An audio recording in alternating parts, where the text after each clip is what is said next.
பணம் என்பது ஒரு மாபெரும் மாயை. மாயிலே பெரிய மாயை பணம் தான். ஏன்னா பணம் இருந்தா 4 பேர் மதிக்கிற மாதிரி தெரியும், அந்த பில்டப் நல்லா இருக்கும், அந்த சந்தோஷம் உங்களுக்கு சூப்பரா இருக்கும். ஆனால் அந்த பணத்தின் மூலியமாகவே உங்களுக்கு மாபெரும் இழப்புகள் என்பது ஏற்படும். ஏகப்பட்ட பேரை பார்த்துட்டேன் நான், ஏகப்பட்ட பேரை பார்த்துட்டேன். நீங்க பார்க்காதெல்லாம் நான் பார்த்துட்டேன்.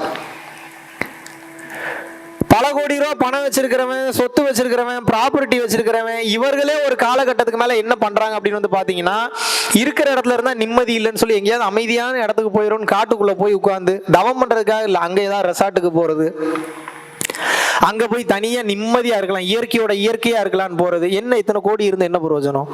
அந்த ரெசார்ட்டுக்கு என்ன 1 கோடி ரூபாய் ஒரு நாளைக்கு பெரிய ரெண்ட் வந்துட போகுது? என்ன ஒரு 500 வெள்ளி இல்ல ஒரு 1000 வெள்ளி, இதுக்கு எதுக்கு நான் கோடீஸ்வரன் ஆகணும்? நீங்கள் தேடும் விஷயங்களில் உங்களுக்கு சந்தோஷம் இல்லை, அதற்காக உங்களை நான் எந்த வேலையும் செய்ய வேணாம்னு நான் சொல்ல, எந்த வேலை வேணாலும் செய்யுங்க. ஆனால் அந்த வேலைதான் எனக்கு சந்தோஷத்தை தரும், நிம்மதியை தரும் என்று நீங்கள் வாழ்ந்தீர்கள் என்றால் அது மாபெரும் மாயை. ஏமாந்து போயிருவீங்க, மாட்டிப்பீங்க. புரியுதா புரியலையா? கிளியரா சொல்றேன், நல்லா புரிஞ்சுக்குங்க. எந்த வேலையை வேணாலும் பாருங்க, அதுல வருமானம் சம்பாதிங்க, வச்சுக்கோங்க, தர்மத்தின் பாதையில போங்க, தப்பு கிடையாது. ஆனால் நான் இதுக்காக தான் பிறந்திருக்கின்ற தன்மையிலே வாழாதீங்கன்ற உங்க வாழ்க்கைய. இந்த வயிற்றுக்கு சாப்பாடு வேணும், போட்டிருக்கிறதுக்கு ட்ரெஸ் வேணும், இருக்கிறதுக்கு இடம் வேணும், அதுக்கு வருமானம் வேணும். வருமானம் வேணும் அப்படின்னா நம்ம உழைச்சாகணும், அப்படி இல்லைன்னா பிச்சை எடுக்கணும். பிச்சை எடுத்தாலும் கேள்வி கேட்பானுங்க, அதிகமாக பிச்சை எடுக்க முடியாது, அதுபோல தைரியமும் நமக்கு கிடையாது. அப்போ உழைக்கணும். உழைக்கணும் அப்படின்னா வேற வழி இல்லை, நம்ம உயிராற்றல் போகும், மனதினுடைய திறமை போகும், நம்மளுடைய இளமை குறைந்து போகும். ஆனால் வருமானம் சம்பாதிப்பதே நோக்கமாக வைத்திருந்தால் இந்த பர்பஸ் ஆஃப் லைஃப்னு ஒன்று இருக்கு, பிறந்ததற்குண்டான நோக்கம்ன்ற ஒன்று இருக்கு. அதை எப்போ அடைவீங்க? இப்போ புரியுதா?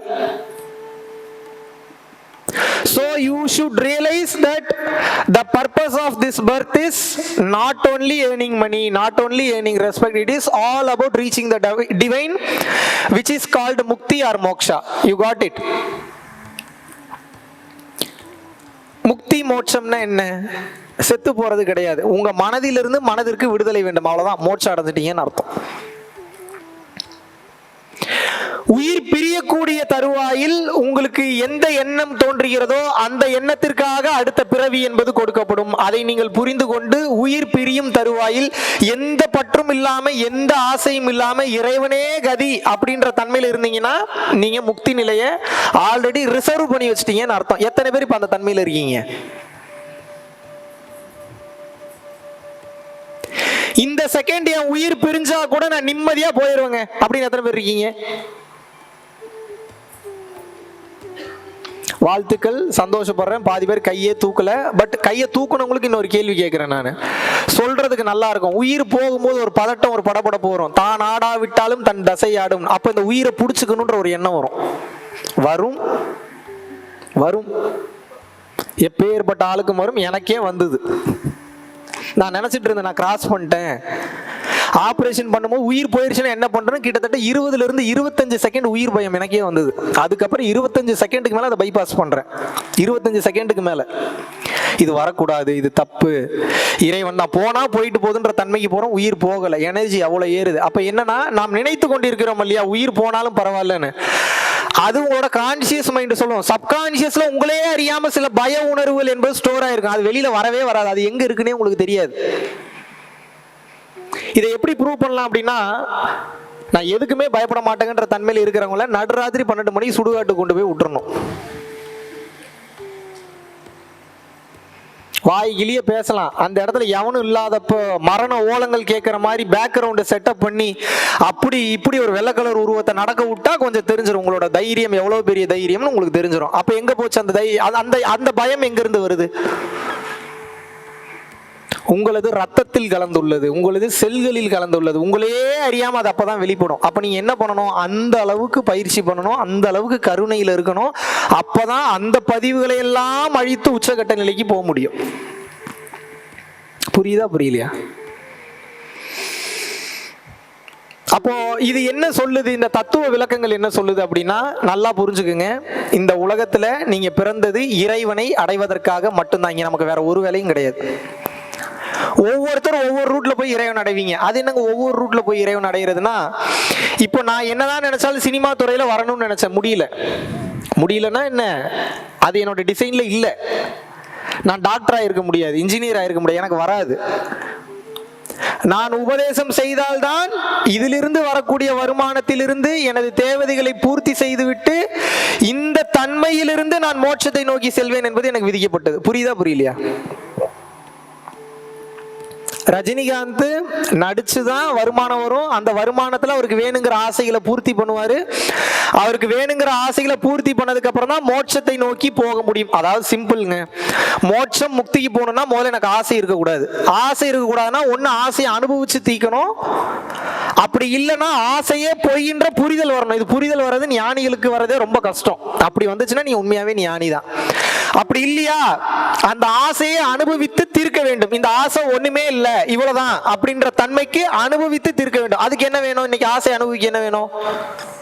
என்ன வேணும்? பணம் வேணும். பணம் இல்லாம ஆசை எங்க போய் அனுபவிப்பீங்க? அப்ப பணம் வேணும்னா என்ன பண்ணணும்? நான் சம்பாதிக்கணும். சம்பாதிக்கிறது எல்லாத்தையும் இன்னைக்கு சேர்த்து வைக்க முடியுதா? சேர்த்து வைக்க முடியல. ஏன்னா ஆசை, அவ்வளவு ஆசை இருக்கு. கிரெடிட் கார்டு வாங்கிடுறீங்க, ஹோம் லோன் வாங்கிடுறீங்க. ஒரு கட்டத்துக்கு மேல உங்க ஆசையெல்லாம் நிறைவேற்றுறதை தாண்டி கடனை வாங்கிட்டேமே, கடனை கட்டலன்னா ஜெயிலுக்கு போயிருவேன்ற பயத்திலேயே கடனை கட்டிக்கிட்டே இருக்கீங்க சாகுற வரைக்கும். எத்தனை பேர்த்த பாக்குறேன்னு தெரியுமா? கடைசி வரைக்கும் உங்க வாழ்க்கை எப்படி போய் விடுகிறது என்றால் சர்வைவல் மோட்லயே போயிருது. சர்வைவல் பண்ணிட்டே இருக்கீங்க. ஐயோ என்னை நான் பாதுகாத்துக்கணும், என்னை நான் பாதுகாத்துக்கணும், என்னை நான் பாதுகாத்துக்கணும், என்னை நான் சேஃப்டி பண்ணிக்கணும், என்னை நான் சேஃப்டி பண்ணிக்கணும், யாரும் அரெஸ்ட் பண்ணிடக்கூடாது, யாராவது வீட்டுக்கு யாரும் வந்துடக்கூடாது, என் மான மரியாதை என்ன ஆகும், என் கதவை வந்து எவனாவது தட்டி பேங்க் லோன்காரன் கேள்வி கேட்டானா நான் என்ன பண்றேன், அசிங்கம் ஆயிருமே. எத்தனை பேருக்கு இந்த பயம் இருக்கு இன்னைக்கு? எப்படி வச்சிருக்கான் பாருங்க உங்களை. ஆதிக்க வர்க்கத்தில் இருக்கிறவன் கோடி கோடியா சம்பாதிக்கணுன்றதுக்காக, அவன் ஜாலியா இருக்கணுன்றதுக்காக உங்க உழைப்ப உங்க உயிராட்டல சுரண்டி எடுத்துக்கிட்டு இருக்கான். மாசம் மாசம் சம்பாதிச்சு உங்க பொண்டாட்டி பிள்ளைங்களுக்கா போய் கொடுத்துட்டு இருக்கீங்க. நீங்க 95% பேர் என்ன பண்றீங்க? கடனை கட்டுறீங்க. கடன் வாங்கி கடன் கட்டுறீங்க. மீதி 5% என்ன பண்றீங்க? பேய் மாதிரி வாங்கி வாங்கி சேர்த்து வச்சுட்டீங்க. எதுக்கு சேர்த்து வைக்கிறீங்கன்னே தெரிய மாட்டேங்குது. அப்புறம் உயிர் போயிருச்சுன்னா செத்ததுக்கு அப்புறம் பூதமா வந்து மறுபடியும் அந்த பணத்தை பாதுகாத்துக்கிறதுக்காக பக்கத்திலேயே உட்கார்ந்துக்க வேண்டியது.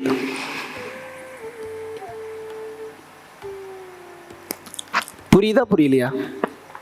இதற்கு பேர் தான் சுத்த ஞானம். சுத்த ஞானம் என்ன சொல்லும் அப்படின்னா, இறைவன் பக்கம் நீ கம்ப்ளீட்டா திரும்பாத வரைக்கும் உனக்கு இங்க இந்த உலகத்திலிருந்து கிடைக்கக்கூடிய பொருட்கள் எல்லாமே கிடைப்பது போல தோன்றும். ஆனால் நிரந்தரம் இல்லாத பொருட்கள். பொண்டாட்டி வரமாட்டாங்க, புருஷன் வரமாட்டாங்க, குழந்தைங்க வராது, யாரும் வராது.